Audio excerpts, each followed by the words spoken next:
essais gratuits ou encore abonnements à rabais. Les compagnies multiplient les astuces pour vous inciter à vous inscrire à leur service.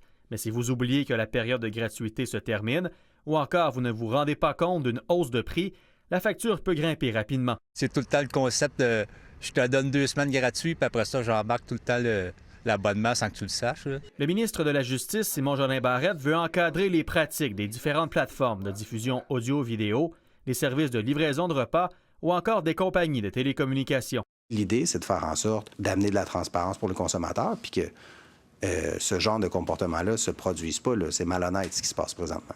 Pour éviter que des augmentations passent inaperçues, les différentes compagnies devront obligatoirement faire parvenir un avis écrit 2 à 10 jours avant la fin d'une période à tarif réduit.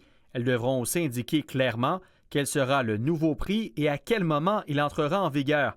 Concernant les compagnies d'accès Internet ou de téléphonie, il devra y avoir une mention claire des frais qui ne seront pas inclus pour un abonnement, par exemple les frais d'ouverture ou de transfert de compte. Un rappel aussi aux consommateurs, c'est de vérifier ses factures au fur et à mesure, parce que c'est la règle de base selon moi. C'est très valide, là. Je trouve que c'est rendu qu'on a plus on a plein d'annonces, puis il faut payer des extras. Le ministre de la Justice veut aussi simplifier le processus d'annulation d'abonnement aux différentes plateformes. Les fournisseurs devront dorénavant afficher un bouton bien visible permettant d'annuler rapidement et facilement tout abonnement conclu en ligne. Actuellement, l'exercice peut être fastidieux. C'est les 12 travaux d'Astérix là, pour essayer de te faire rembourser. Il devrait y avoir une genre de période de grâce qui dit que oui, tu as été chargé, mais dans 30 jours, surtout si c'est après un 3 mois gratuit, que tu peux sortir de ton abonnement sans pénalité. Québec espère faire adopter son projet de loi rapidement.